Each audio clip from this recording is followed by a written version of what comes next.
मंडळी, दिल्लीमध्ये ना प्रचंड थंडी आहे. किती काय ते मी शब्दात सांगू शकत नाही. चला, थंडी तर आहेच, पण थंडी आणि सूपचं एक वेगळंच कॉम्बिनेशन आहे. लहान मुलापासून वयोवृद्ध आजीबाबांपर्यंत सगळ्यांनाच गरमागरम सूप सुरकन प्यायला खूप आवडतं. मग काय, लेकानेही फरमाईश केली, आई माझ्या आवडीचं सूप कर.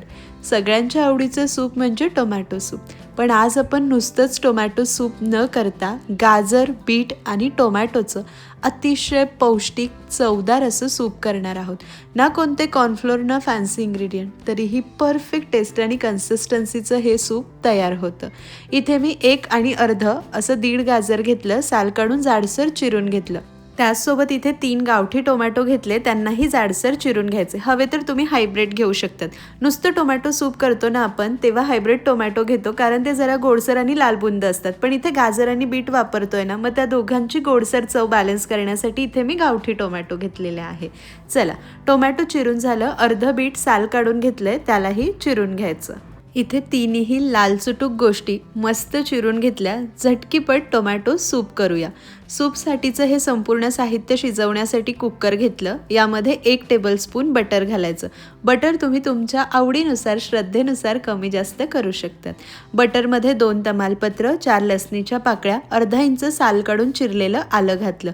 तमालपत्र, आलं आणि थोडंसं लसूण घातला ना की सूपला खूप छान चव लागते आणि हे सूप आपल्या घशालाही मस्त आराम देतो. चला, काही सेकंद आलं लसूण परतून झालं, लगेच चिरलेलं गाजर, बीट आणि टोमॅटो घालायचं. हे सूप करणं ना अगदी सोपं आहे. काही बारीक वगैरे चिरायचं नाही आहे, झटकीपट तयार होतं.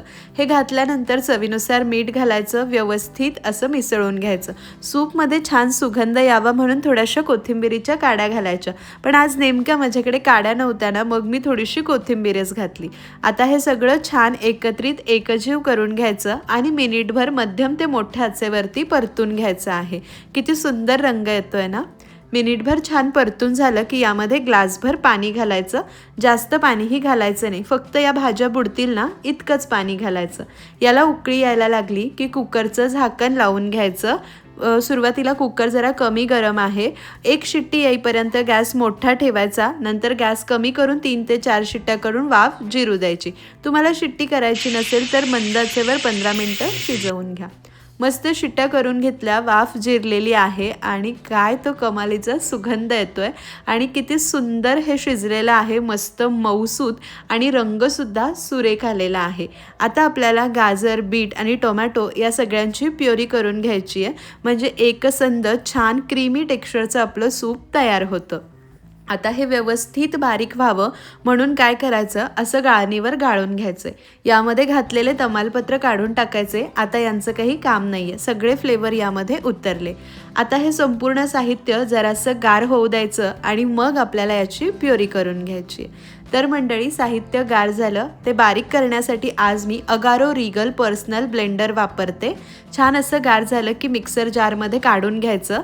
अतिरिक्त पाणी आपण काढून घेतलं, त्यामुळे एकसारखी स्मूथ प्युरी होते आणि बारीक करताना गरज वाटलं तर आपण पाणी यामध्ये घालू शकतो. आणि त्याचसोबत यातलं जे पाणी आपण गाळून ठेवलं आहे ना, त्यामुळे आपला सूपचा रंगही छान येतो, कारण हे बारीक केल्यामुळे जरासा रंग फिकट होतो. पण सूपमधलं म्हणजे जे साहित्य शिजलेलं पाणी असल्यामुळे आपल्या सूपचा रंग मग फिकट वगैरे दिसत नाही. गरजेनुसार थोडंसं पाणी घालून छान हे बारीक करून घ्यायचं. या अगारो रिगल पर्सनल ब्लेंडरमध्ये सगळ्या गोष्टी खूप सुंदर बारीक होतात. मी हल्लीच घेतलं आहे, मला हे खूप आवडलं म्हणून तुम्हाला दाखवते. तुम्हालाही घ्यायचं असेल, डिस्क्रिप्शनमध्ये लिंक आहे, जरूर खरेदी करा. चला, छान असं बारीक करून झालेलं आहे. परत एकदा कढई आपण गॅसवर ठेवली. हे संपूर्ण छान असं ही प्युरी घालून मिक्स करून घ्यायचं. परफेक्ट अशी कन्सिस्टन्सी आत्ता आलेली आहे आणि रंगसुद्धा अप्रतिम असा आला आहे. कोणताही आर्टिफिशियल रंग वगैरे न वापरता इतका सुंदर रंग आपल्या सूपला आला आहे. ही कन्सिस्टन्सी परफेक्ट आहे, पण हे सूप आपण एक 4 ते 5 मिनटं उकळणार आहोत. अजून घट्ट होईल म्हणून थोडंसं पाणी वाढवते, म्हणजे हवी ती कन्सिस्टन्सी मिळेल. मस्त यामध्ये थोडंसं बटर घालते, म्हणजे परफेक्ट रेस्टॉरंट स्टाईल चव मिळते. त्यापेक्षाही भारीच लागते. यामध्ये आता आपल्याला पाऊण टीस्पून किंवा 1 चमचाला थोडीशी कमी इतकी काळी मिरी पूड घालायची किंवा तुमच्या आवडीनुसार. सुरुवातीला अर्धा टीस्पून घाला, कमी वाटली तर अजून वाढवा. आता यामध्ये थोडंसं मीठ घालायचं आहे. आधी आपण मीठ घातलंय, आत्ता गरज असेल तितकंच घालायचं. उकळी आली की लो फ्लेमवर एक 4 ते 5 मिनिटे फक्त सूप उकळून घ्यायचं आहे आणि मग आपलं गरमागरम टोमॅटो, बीट आणि गाजरचं सूप सर्व करण्यासाठी तयार आहे. तुम्हाला प्रश्न पडला असेल की चवीला कसं लागेल. चवीला इतकं मस्त अप्रतिम लागतं, कुणीच ओळखू शकत नाही. यामध्ये गाजर आहे, बीट आहे. लहान मुलं गाजर बीट खायला नखरे करतात, तर हे सूप परफेक्ट आहे. मी म्हणते म्हणून तुम्ही एकदा तरी या हिवाळ्यात हे सूप करून पहा. एकदा कराल ना तर रोज रोज कराल, इतकं चवदार लागतं. शेवटी तुम्ही हवं तर टेस्ट करून पहा. इथे साखर घालण्याची गरज नाही आहे, कारण बीट आणि गाजराचा थोडासा गोडसर स्वाद याला असतोच. परफेक्ट सूप इथे तयार झाले. क्रिस्पी ब्रेड क्रुटॉनसोबत तुम्ही सर्व करू शकतात किंवा असंच प्यायलाही खूप मस्त लागतं. आमच्या घरात तर हे सूप सर्वांनाच खूप आवडलं. इतक्या प्रमाणामध्ये 4 ते 5 वाट्या हे सूप तयार होतं.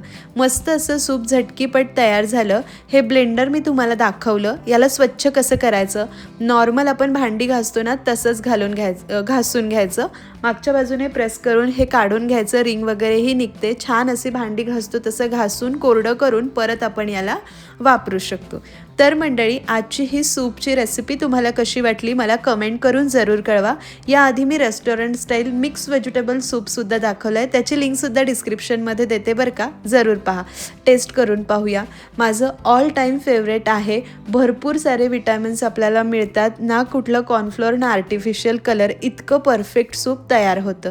रेसिपी आवडली असेल तर लाईक करा, शेअर करा. चॅनलवर नवीन असाल तर सबस्क्राईब करा. तसेच फेसबुकवर पाहत असाल तर फॉलो करा.